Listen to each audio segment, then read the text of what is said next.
and he's working down in Pembroke. I hope that once you finished your shift, there's going to be big hugs for both of you later on. They even went to the bug farm last week, which you could be winning a goodie bag and a whole year if you enter our Facebook competition over on our Facebook page with Dr. Bainen's Bug Farm. In the meantime, though, it's Feel Good Friday. We've got plenty more Feel Good Friday tunes on the way. One of them is courtesy of Sandy, who's here with me now. Morning. Morning. How are you feeling? Not too bad, thank you. It's an early start for Feel Good Friday. It is a very early start on my day off. On your day off. I love that. However, you're here talking about something marvelous. Now, we've been messaging back and forth for a little while now, Yes. I've actually seen one of these in the wild, and I was like, gosh, that looks really impressive. Sandy, introduce yourself, and what is it that you do? Hi, so my name is Sandy, and I started the Cwtch postbox back in January, and that's encouraging children to write letters for the elderly in our community. I love that. It's such a simple message, isn't it? Very simple message. It's just trying to see the elderly people in the community who are living on their own, who are lonely, maybe don't have any family locally. Yeah. And the risk with that of being alone and in your own home is the risk then of the loneliness and isolation, which has got huge health implications. And it's amazing what a letter through the door box can do for someone living by themselves. Absolutely, because obviously they may not have no communication at all. They may not have any visitors. They may not have any family locally. And to receive a letter, a handwritten letter, which is like the old-fashioned pen pal system, would just brighten up their day. I love it whenever I get like greetings cards and there's that handwritten letter and there might be like a little paragraph, a little note in there. Yeah. It doesn't need to be War and Peace, does it? But the fact that someone's taken that time, taken that effort is really nice. Absolutely. And it's bridging the gap as well between the young and the old.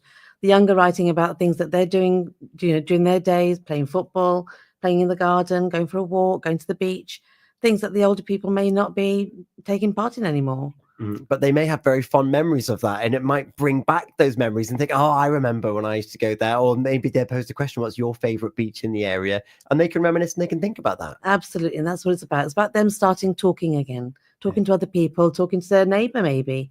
Maybe this is a way of encouraging them to start talking to other people, opening the door, looking through the window, waving to somebody. Just interacting with the people going by. Yeah, that snowball effect from that simple letter, it could be massive for certain individuals, couldn't it? Absolutely, especially the elderly.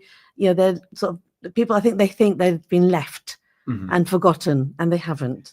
No. And we want to remind them that they haven't been forgotten. Where did this idea come from?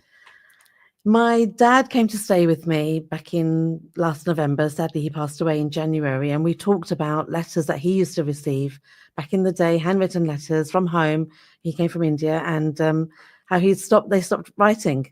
People just send an email or a WhatsApp message. There was no letters that he could look back at and say, oh, I remember we talked about this and things like that. And so that's where it started from, really.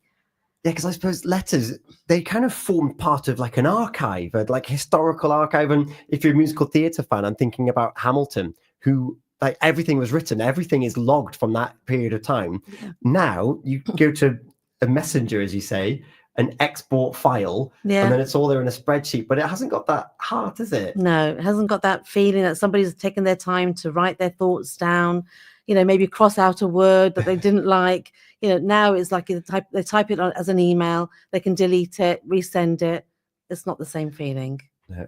Do you still write handwritten letters? I don't as much as I would like to, mainly because I have a problem with my hand. But other than that, I do try to write. Yeah. I do try. I used to write a lot of poems and things when I was younger. So, yeah, I would like to try and write again. But I'm trying to encourage the younger people now to write. And that's the thing. And with literacy as it is, and it is more technological now, writing is a bit of an art now that's not necessarily done in the same way as it ever has been. No. And yet it's so important. It's we speak and we write. It's our main communication styles, isn't it? Yeah, but we write through electronic devices rather than handwritten. Oh, are we missing out on some wonderful vocabulary, I wonder? Yes. So if people younger or maybe parents want to encourage their younger ones to write, what's the age limit, and how can people get involved in this? There is no age limit at all. You can go to one of the 5 locations. I've got 5 boxes out. So we've got one in the Red Hill School, Mary Immaculate School, Cwtch Theatre, Waldo Lounge, and the Haverfordwest Library as well. So there's post boxes there. You can go along, write your letter, pop it in the box, and then I'll collect them from there and then hopefully deliver them to somebody, an elderly person in the community. That's great. And if maybe the younger person's having a bit of an idea block, a bit of a brain fog, and I don't know what to write about, what suggestions do you have? Well, I've got templates which they can use, and they've got information on there which they can just fill in. They can draw some pictures. They don't have to write a letter. They can draw a picture if they want to, write a poem, whatever they want to do. It doesn't really matter. It's just a form of communication between them and the elderly. And where can they find these templates? They'll be at those locations. Oh, they're actually with the post boxes, they're ready to go. Yeah, and I also hold workshops as well, which I've had 2 workshops at the Waldo Lounge, and we'll be having one in the Cwtch Theatre as well in August. That's so cool. If people want to find out about these workshops and about the Cwtch postbox in general, where can they go? If you go to the Facebook page, there's a Cwtch postbox page on Facebook, and you can also send an email as well. There's email details on the Facebook page. And then the recipients then of these letters, we've got the younger people doing pictures, writing stories, maybe some poetry in there, something a bit different for the person that's going to receive them. Who can receive them, and how do people get on the mailing list? So if you can nominate somebody, an elderly person in the community, your neighbour, your friend, a grandparent, someone who lives on their own, or even a nursing home, care home, anywhere like that, if you just contact me via email or Facebook Messenger, then I've got some forms which they can fill in, and we can then go and deliver the letters. That's so cool. Is there any limits on numbers or anything, or are you just like as many people as possible? As many people as possible, everybody in the community. That's marvelous. Have you ever been sent a letter? Have you ever looked at one and thought, oh my god, that's brilliant? Like, what's the process of getting it there, and what's some of your favorites? I've got some very interesting letters. I've got some with drawings of pictures of themselves, of their families. I've had an aeroplane made. You know, that they've done all sorts of pictures and drawings, and it's wonderful. And I just hope I can pass them on to somebody and have them smile as well, as much as they made me smile. That's cool. So if you know someone that's potentially living alone, maybe, or could do with just a little interaction from a letter, nominate them now by going to the Facebook, dropping you a messenger, and they could be receiving letters from a younger person around the county. Absolutely. And they don't have to respond. There's no need for responding. It's just a case of them receiving the letters and making them happy. That's so cool. And you also do something else once a month as well, don't you? Yeah, I do tea parties as well for the elderly. I've been doing them since 2012. And we have volunteer hosts and volunteer guests, and volunteer drivers rather.